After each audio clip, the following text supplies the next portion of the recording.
What took you so long? Devrais-je dire, qu'est-ce qui leur prend aussi longtemps? Je parle évidemment des gens de Stars. Il y a maintenant tout pile 6 mois, voici ce qui s'affichait à la fin de l'épisode 8 de la saison 7 d'Outlander.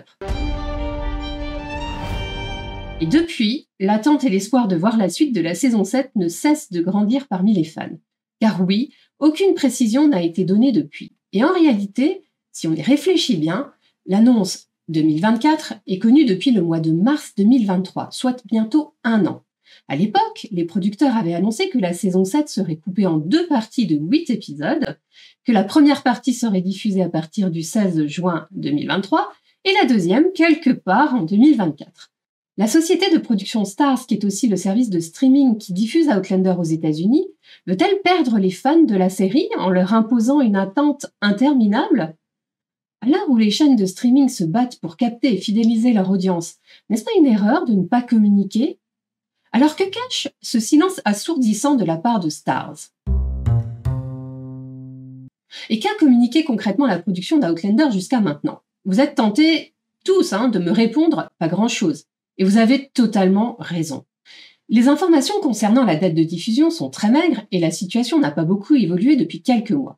Ce que l'on sait de manière certaine depuis déjà de nombreux mois, en fait depuis l'annonce de la diffusion de la première partie, c'est que la partie 2 sera diffusée en 2024, ce qui laisse 366 jours potentiels. Ce que l'on sait aussi, c'est que l'intégralité des scènes de cette deuxième partie ont été tournées depuis bien longtemps.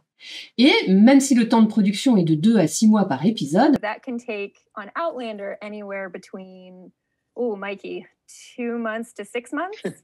If something's not working, we don't just live with it. We fix it and find a way around it. And if that requires picking up a shot or even a scene, we do it. I can't think of a time where we have let a show air that we weren't happy with. La post-production est probablement terminée depuis la fin de l'année dernière, même si les monteurs ont particulièrement soigné la version finale des épisodes. Stars nous a gratifié de quelques images de la partie 2 lors de la diffusion du dernier épisode de la première partie de saison, en août dernier, mais ce sont tout au plus ce que j'appelle des croquettes. Rien de concret qui puisse nous laisser imaginer une quelconque intrigue. Ce sont quelques plans fixes sur des personnages dont on est, du coup, assuré qu'ils figureront en deuxième partie. Mais avouez que ce n'est pas vraiment un scoop. Les messages des fans sur les réseaux sociaux se font de plus en plus pressants. L'incompréhension domine. La frustration est grande. Outlander jouit d'une très grosse communauté de fans fidèles et dévoués. La longue période d'attente entre 2 saisons porte même un nom, le Droughtlander. C'est dire tout l'enjeu de cette attente. Les fans sont toujours en demande, toujours en attente de nouvelles, de contenus, de photos. Le succès de nombreuses vidéos d'interviews ou de podcasts des acteurs, notamment avec les acteurs principaux, sont une preuve indéniable de l'avidité des fans. Certains journalistes, comme Josh Horowitz, l'ont très bien compris et trouvent toujours des occasions pour accrocher le micro à Sam Yuan ou Katrina Balfe, même hors période promotionnelle. Sam Yuan, l'acteur vedette de la série, occupe beaucoup l'espace, mais malgré une actualité personnelle et professionnelle chargée, qu'il a très largement relayée sur ses réseaux sociaux ces derniers mois, cela ne suffit plus à calmer l'impatience des fans qui réclament des nouvelles d'Outlander. Stars a un marketing très agressif comme la plupart des sociétés de services de streaming. Sa communication est plutôt rodée, quelles que soient les productions qu'elle met en avant. Généralement, pour Outlander, Stars diffuse de nombreux bonus pendant les saisons. Et quand l'intersaison est très longue, comme cela a été le cas entre les saisons 5 et 6, les producteurs ou les acteurs n'hésitent pas à prendre le micro pour enregistrer des longues sessions de visio thématiques.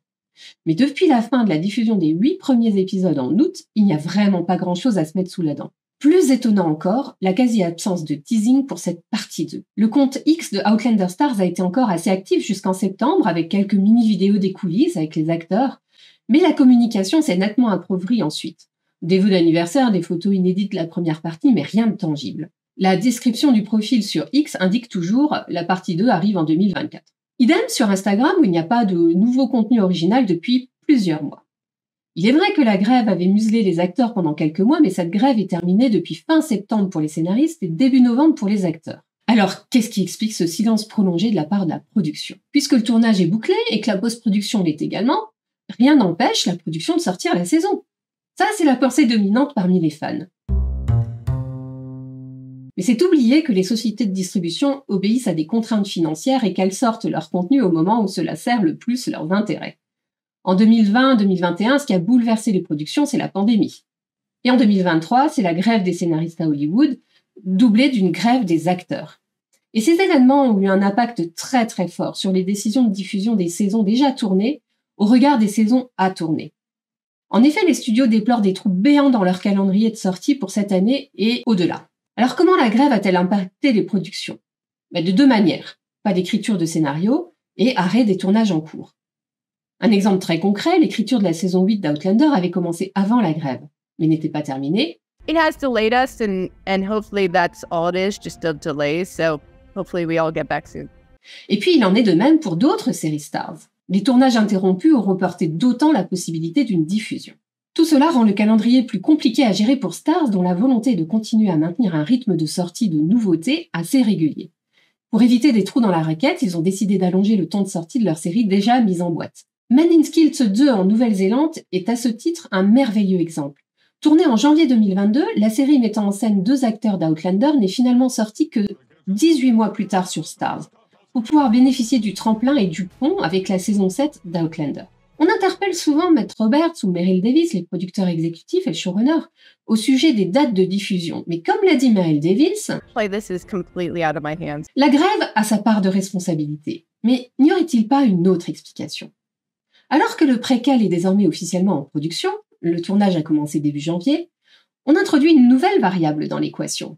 Quand une série connaît le succès et possède un terrain aussi fertile et un monde aussi riche, la tentation est grande de développer des contenus supplémentaires via notamment des préquels.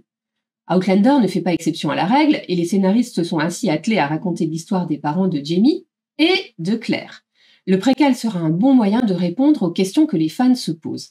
D'un point de vue économique, les showrunners et producteurs s'assurent évidemment d'une base solide d'audience dès la sortie des épisodes. Encore faut-il déterminer le bon timing de sortie. La pertinence de lancer le préquel alors que la série principale n'est pas encore terminée se pose réellement.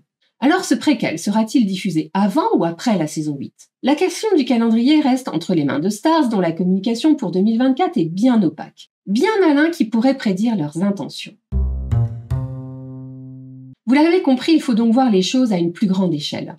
La grève a forcément retardé la production de la saison 8 et du préquel, bien qu'on ignore le calendrier de tournage qui avait été initialement prévu. Stars doit donc penser à la planification de 8 épisodes restants pour la saison 7, des 10 épisodes du préquel et des 10 épisodes de la saison 8. D'après Sam Yuan, next year, end of the year, probably around October. Not till then. And that will be it. Yeah, we go back the beginning of spring, this 2024. Donc si on compte le temps de post-production autant pour le préquel que pour la saison 8, on peut raisonnablement espérer que ces deux séries seront diffusées au mieux fin 2024, voire même plutôt en 2025. Et probablement pas de manière concomitante. Ce qui pourrait même repousser l'une d'entre elles en 2026. Lena Gabaldon, qui est en train d'écrire le tome 10 de la saga, et aussi le premier livre de sa trilogie préquelle, a dit qu'il était possible que l'écriture de son préquel soit terminée à la fin de cette année. Le livre serait alors publié quelques mois plus tard, et elle disait que, si tel était le cas, la sortie du livre et la diffusion du préquel seraient quasi simultanées. Ainsi, pour réduire l'écart entre la saison 7 et la saison 8, la tentation est grande pour Stars d'attendre encore quelques mois avant de nous proposer la suite de la saison 7. Au final, au vu du délai entre la diffusion des deux parties, cette saison 7 coupée en deux ressemble plutôt à deux saisons différentes. Et si on se réfère aux annonces de diffusion des saisons d'Outlander par le passé, la moyenne entre le moment de l'annonce et la date annoncée de diffusion est de 3 mois. À l'heure où je vous parle, il ne faut donc pas espérer voir la deuxième partie avant début avril ou début mai, au mieux. Vous l'avez compris, il ne reste qu'à attendre les annonces officielles et pour ma part, je suis prêt. Une chose est sûre, Outlander nous a appris une nouvelle définition du mot patience. Si vous avez apprécié cette vidéo d'analyse, vous pouvez en trouver beaucoup d'autres sur la chaîne et je vous conseille notamment la vidéo où j'analyse le baiser entre Lyrie et Jamie dans la saison 1. On se revoit bientôt, prenez soin de vous.